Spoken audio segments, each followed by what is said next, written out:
I have to convey 20 things today to you, all of you. Fundamentally, these 20 things are the essence of the understandings about universe, the whole 11 dimensions. Before that, few things. How many of you yesterday felt almost you are not able to catch, suddenly somewhere it clicks and the whole understanding comes inside? Yes, catch. That is what actually is initiation. It is like a forcibly opening your logic. It is called Karukidai Nigandu in the terminology of the Siddhas, which is Prakrit language, which is not Sanskrit or Tamil, which is the Prakrit is mother for Sanskrit and Tamil both. Listen. Mahadeva, place is Damaru.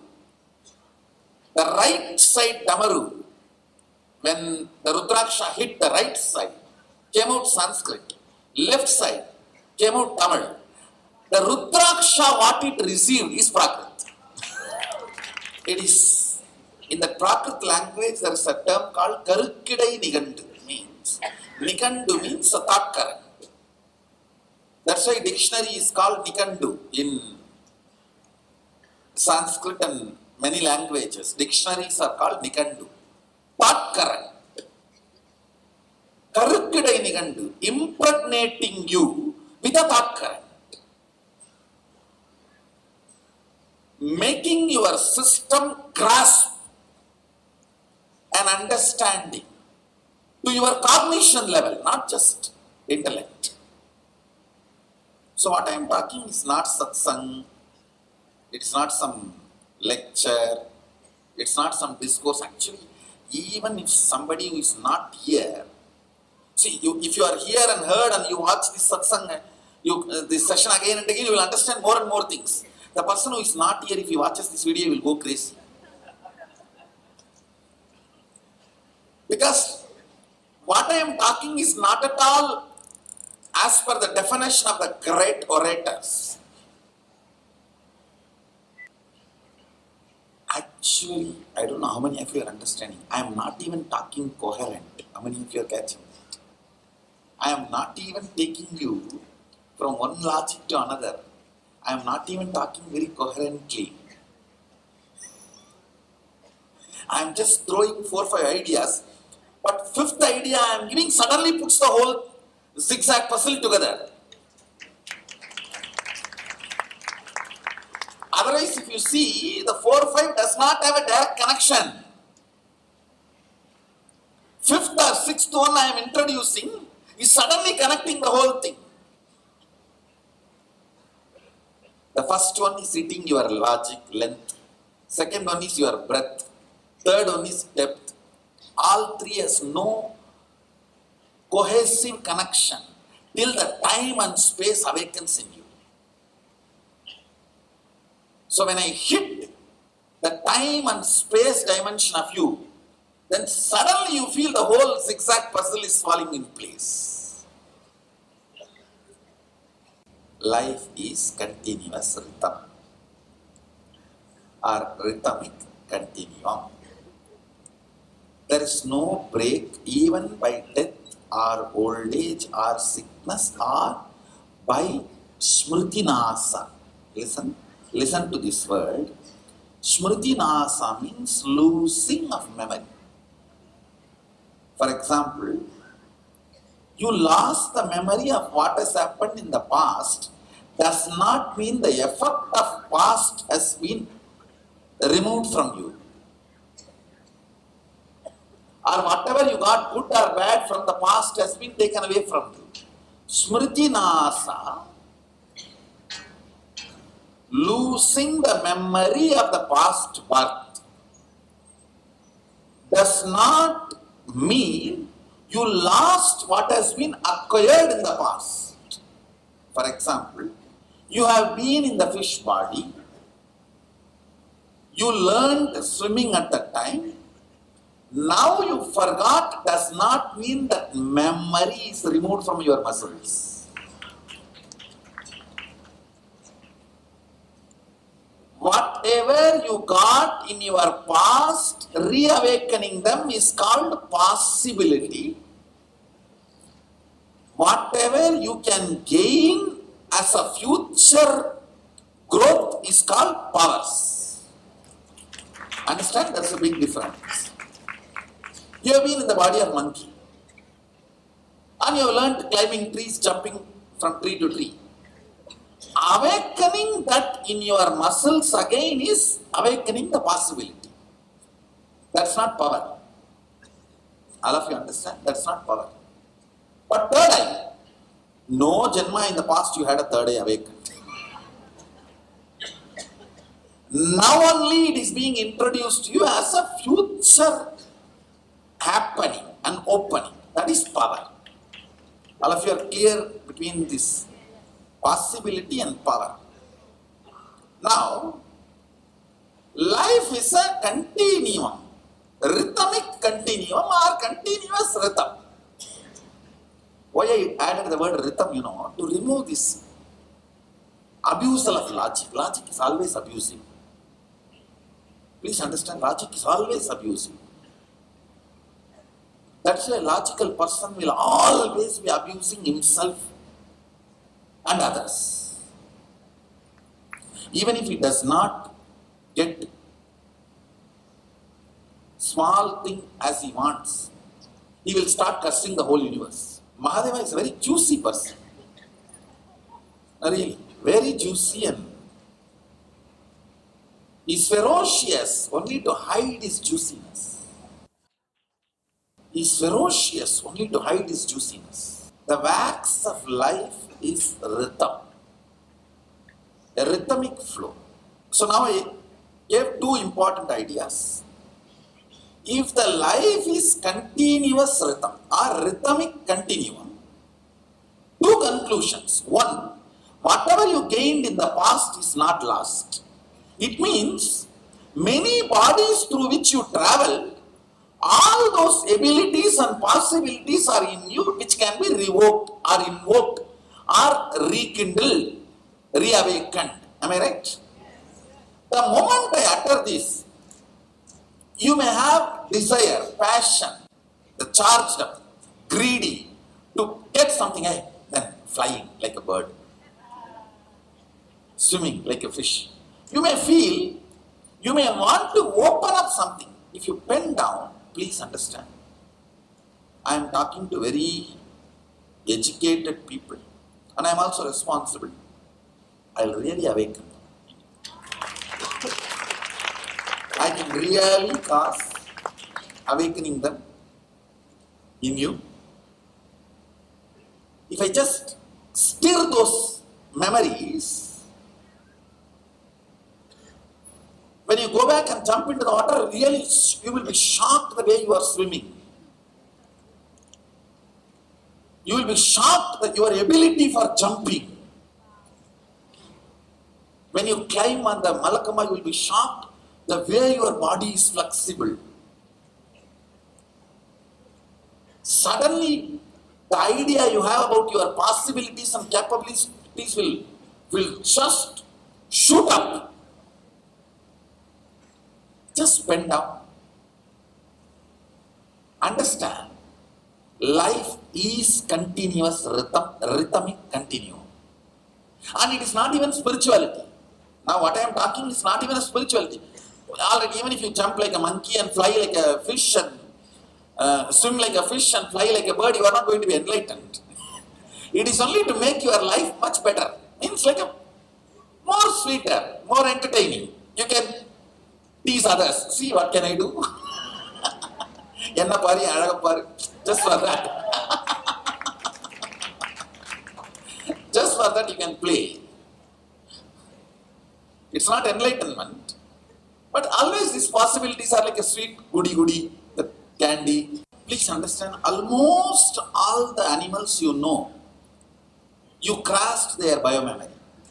You may not have physically lived as all those animals, but which is almost equivalent to grasping, only then you move to the next. For example, you are in the fish body. The moment you see the tortoise body and grasp the best things of the tortoise as a fish, next time when you die and you are given a chance to assume the new body, you pick up all your best fantasies and design your body. And you decide, come on, let me be the best tortoise I can imagine. Your imaginations and visualizations are very important for awakening your biomemory. That is why in Hinduism, all these flying gods, too many imaginary concepts. The imaginary deities and gods, the vahanas, vehicles, see this elephant with the 3 head and 12 trunk, 12 tusks, am I right? 3 trunk and 12 tusks. These are all to infuse the charging up into your imagination, because your imagination is considered as experience when you don't have the body. Listen carefully. Listen, I'm going to tell you an important truth. All the good, bad you did for the sake of food, the moment the fire in your stomach goes out, that karma doesn't follow you, it dies.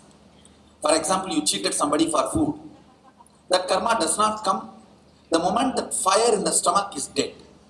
Means the moment you leave the body, the fire in the stomach is dead, the karma doesn't come with you anymore. Listen, this next statement is the real statement for many people. When your lust fire settles down, everything you have done, karma, for satisfying the lust power, those karmas doesn't come with you. They are left here. Listen carefully. Now, I am not encouraging memorizing. All I am trying to tell you, when you leave the body, when that fire settles down, the account is closed. It is made redundant. That doesn't come with you. Listen, next statement.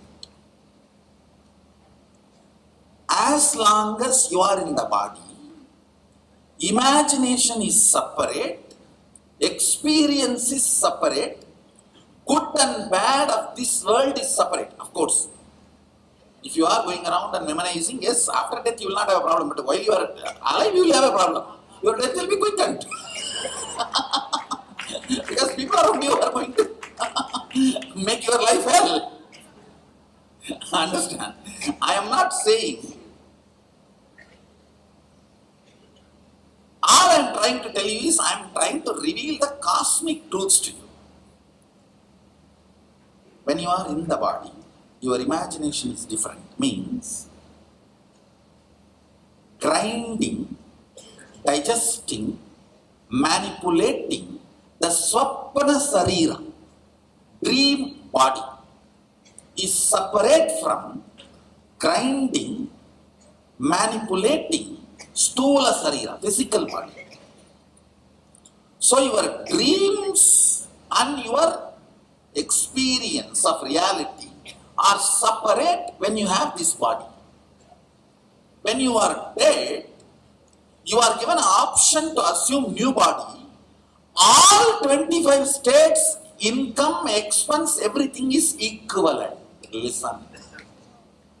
So if you lived 100 years with your wife and 40 years with your fantasy, it will be considered there 40 years of life with this fantasy, 100 years of life with the wife. That is the way it will be weighed.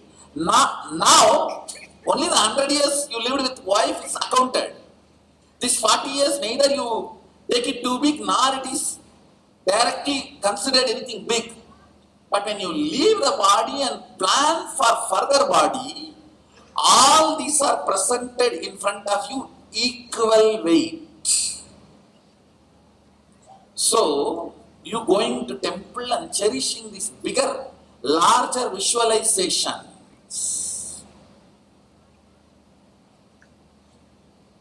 My Guru, Vibhudananda Pri, she told me once, she will insist, my grandfather, that he carries me every day to temple and shows me the whole temple. Oh God, Tiruvannamalai temple is too beautiful and too big. And I was born in middle class family but brought up as a royal guy. Please understand.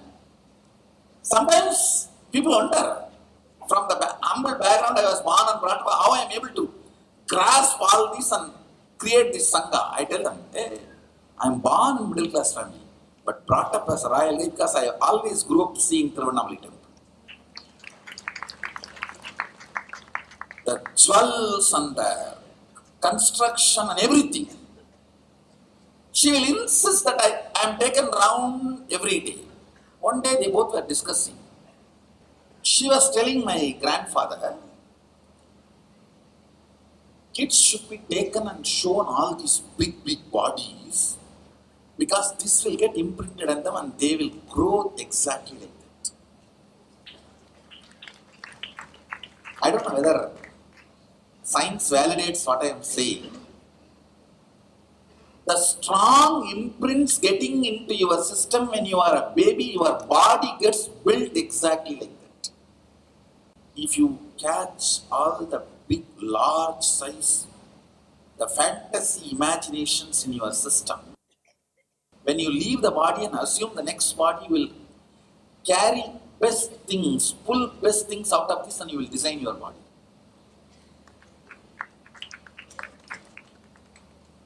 That is why so much of visualization and fantasies in Hindu tradition, that glorification. All this looks like a Harry Potter story.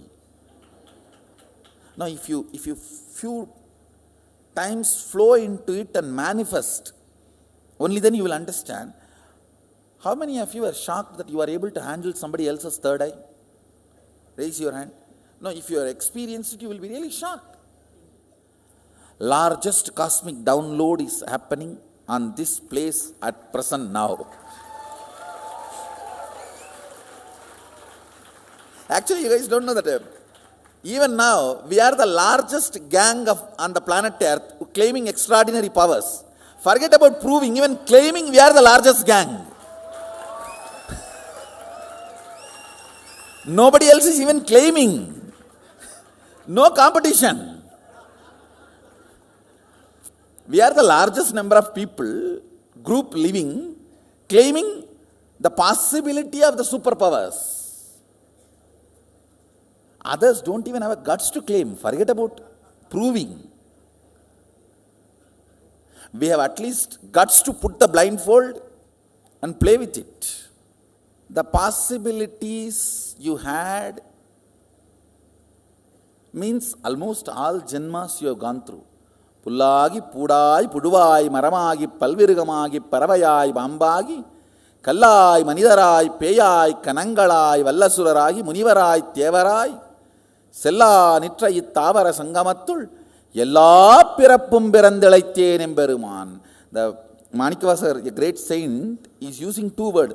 Tavaram Jangamam means moving, non-moving, in both. In both, I have seen almost all possibilities. Janma means not birth, possibility. Janana means birth, Janma means possibility.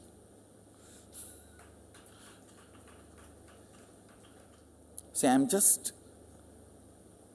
literally like how the potato is boiled, that is the way I am boiling all of you. So one by one, that understanding can flower.